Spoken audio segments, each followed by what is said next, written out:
Hey, thanks for joining us on this Wednesday. We appreciate you hopping on here.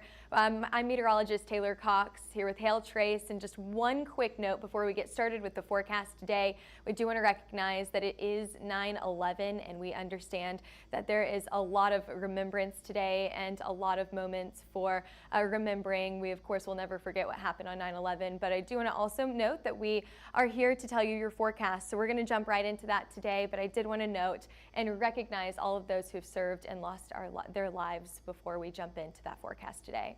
Also today, we are at the peak of hurricane season. Our tropical climatology for today, right at the peak. We go all the way up there for tropical storms and hurricanes.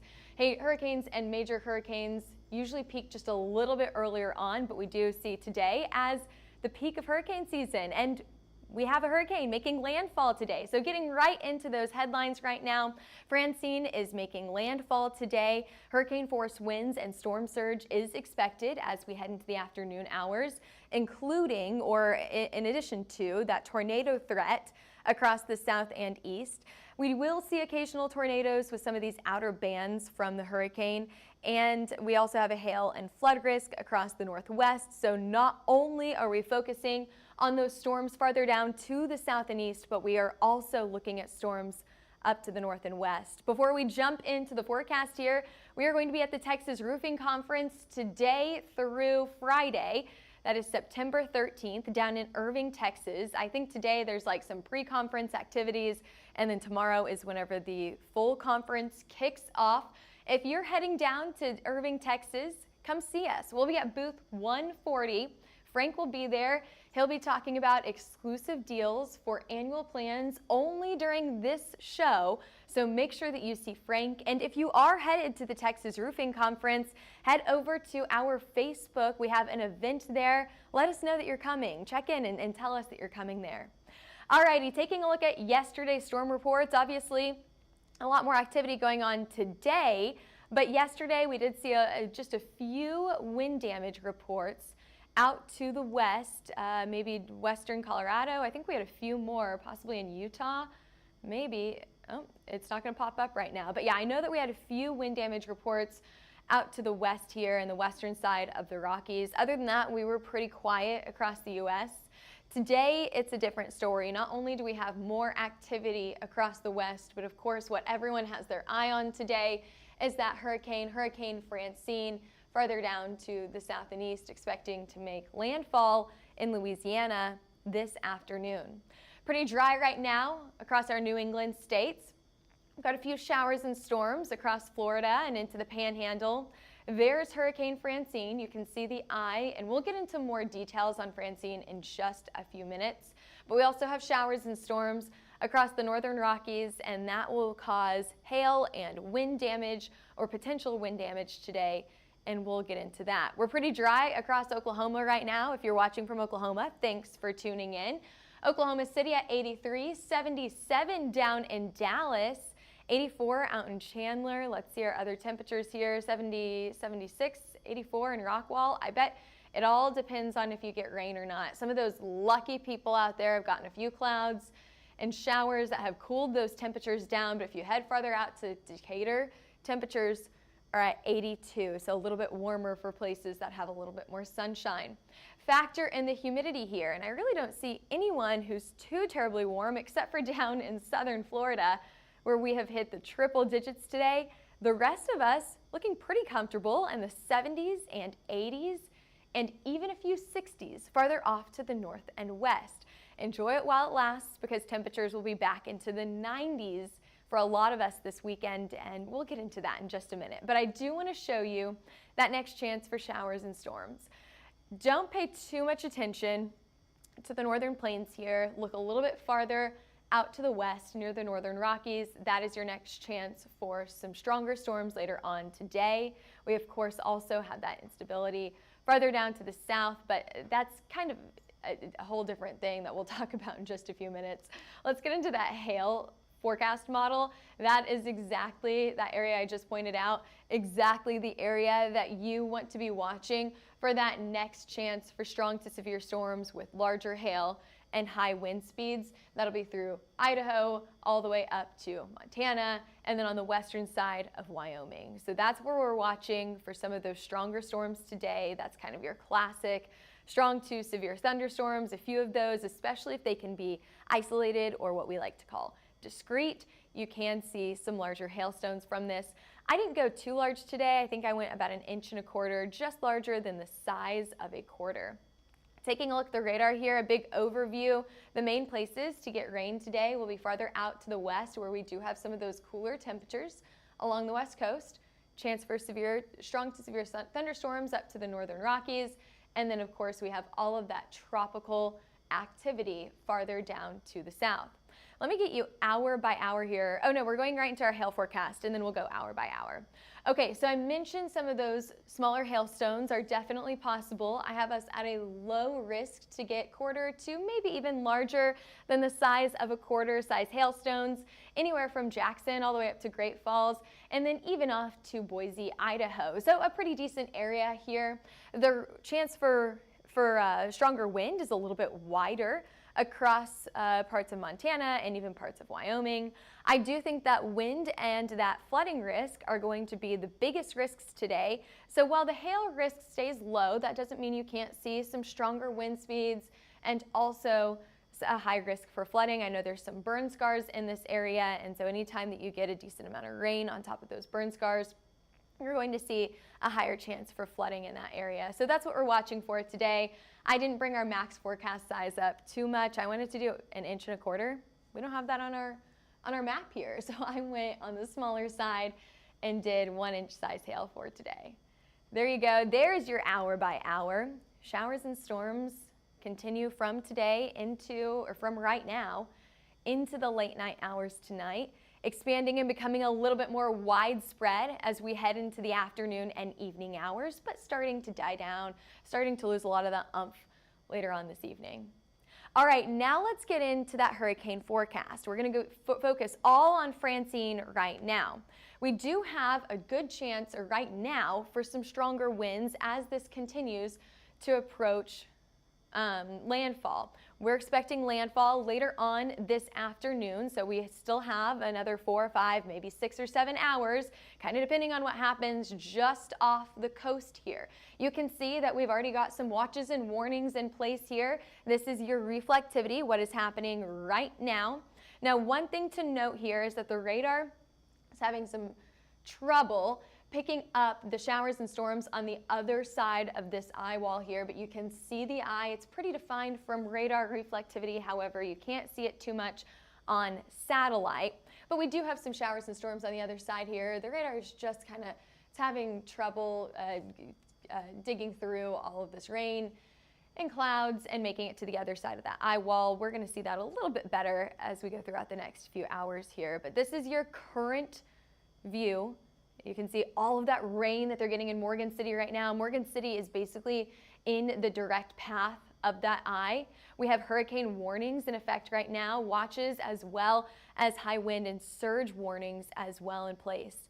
Talking about what's going to happen over the next few hours, if we went back, and I'm going to go right back here and kind of zoom out. What you can see here is we've got some dry air that's working its way in to some of these bands closest to the eye wall. That is problematic for intensification over the next few hours. We also have some shear right along the coastline here. That's also going to cap off the intensity as this hurricane continues to track closer to landfall. Does that mean that we're not going to see a strong hurricane? No, it's still going to be that category 1, but we're probably not going to see too much more intensification over the next few hours. We'll have to watch it. We still have some decent temperatures out in the Gulf. However, as we get closer to the shoreline here, we do have some cooler temperatures. So we'll have to watch that. There's just a lot of factors in place here. The dry air, the shear, the cooler temperatures, that I think are going to inhibit any more intensification. Not like what we saw last night where we saw rapid intensification, upgrading this to a category 1 hurricane. That happened around, I think it was like 6:45, 7 o'clock last night, Central Time. Okay, so here you are. Here's your track. This has taken a northeast turn coming into Louisiana from the southwest, tracking to the northeast here, and it will most likely make landfall as a strong Category 1 hurricane, 90 miles an hour. We measure hurricane categories based on wind speed. So 90 miles an hour is on the upper side of that Category 1. If we could see a few more stronger wind with this, we could get to a lower end Cat 2, but we'll have to see what happens over the next few hours with this. After it makes landfall, the storm will go right through Mississippi and then continue to track up to the north, bringing some really good rainfall to northern parts of Arkansas, really good rain through Tennessee and Kentucky, and then all the way up to the Midwest. We've also got showers and storms on the outer bands here that are expected to bring some really good rainfall through Georgia as well, probably interacting with a front that's we're kind of seeing the remnants of. That it was a front last week. We've got still some of the remnants, and I think that's probably going to bring us some really good rainfall farther out to the east as well. Okay, taking a look at your future radar here, one of the things that I want you to notice are some of these outer bands. Do you see some of these outer bands here? You can kind of see a band right here, and then you can see another one that goes farther to the south. These are going to be the bands that I want you to watch for strong to severe storms that could produce tornadoes. We do have that tornado threat today, not only for this morning. We saw that this morning down in southern Louisiana, but we're also going to see it through this afternoon and overnight hours farther off to the east. What you're looking at right now is the flood potential. We have a pretty decent flood potential anywhere from New Orleans all the way to Jackson. That is a level 3 on a scale of 4.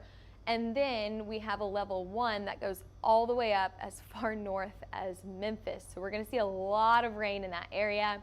And I think there's your tornado forecast. Okay, so as I mentioned, we saw that tornado risk in southern Louisiana this morning. We're going to see that stretch a little bit farther out to the east, as far east as the Florida Panhandle, as we head into the evening hours tonight and into tomorrow. Even tomorrow, we're going to see this tornado potential stretch a little bit farther to the north here through Alabama. So these are going to be spin-up tornadoes. They're probably going to be moving pretty fast. That doesn't mean they won't be strong. They could still be stronger tornadoes, but we'll have to see. Most of the time, these tornadoes are quick. They'll touch down and they'll go right back up. So we'll be watching that for you, of course. Taking a look at those rain chances over the next 5 days, we have rain, tons of rain coming just to the west of New Orleans today, but then making it a little bit farther north by Thursday. Continuing to see those rain chances, but the flooding risk goes down by Friday. Saturday and Sunday, we'll just add a few more inches anywhere from the Midwest all the way out to the East Coast. Okay, Francine is not the only storm that we're tracking right now. This is the only hurricane that we have. However, if you head a little bit farther to the east, we have 1, 2, 3 more storms that we are keeping an eye on here. So this is Invest 94. What this means is it is a disturbance that the National Hurricane Center has said we want more information on it. So it's an invested interest. They named it an Invest here. Very similar, we've got Invest 92. And then we also have Tropical Disturbance 7. So this is most likely going to be our next named storm, but we will keep an eye on that one as well. That is still something that, you see how, I mean, it's so far away from us right now. We have probably about a week until we see that get closer and really impact more people. But we'll keep an eye on all 3 of these storms as we go throughout the next few days. But I do want you to be aware of that, because that'll be the next thing that we're watching after Francine. But Francine expected to make landfall this afternoon, and then we'll continue to watch the rain chances or the rainfall totals stack up over the next few days. It will bring some cooler temperatures, as you can see, into the southeast. Meanwhile, you get a little bit farther to the west, take a look at Texas, Oklahoma, Kansas in the 80s and 90s. Yes, I know you don't want to see the warm temperatures return, or maybe you do. 93 on Friday. We've got the 90s on Saturday as well. We've been really, really spoiled here lately with those fall-like temperatures.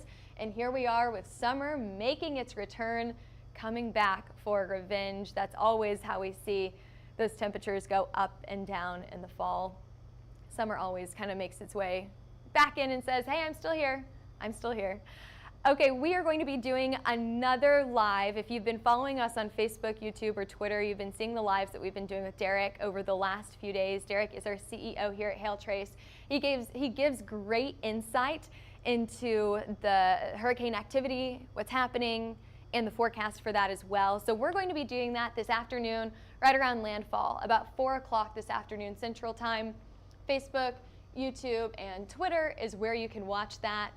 Or follow us on Instagram and TikTok. That is where we do some shorter clips, and we give a lot more weather information in a shorter clip on Instagram and TikTok. Okay, thanks for joining us on this Wednesday. We appreciate you hopping on here. Give us a call at 855-334-4245 for any info on hail maps, wind maps, or tornado maps. Or email us at info@hailtrace.com. or head over to our website, hailtrace.com. We'll be back here tomorrow. We've got another risk for showers and storms tomorrow, and of course we'll be updating you on that. Join us same time, same place for your Thursday.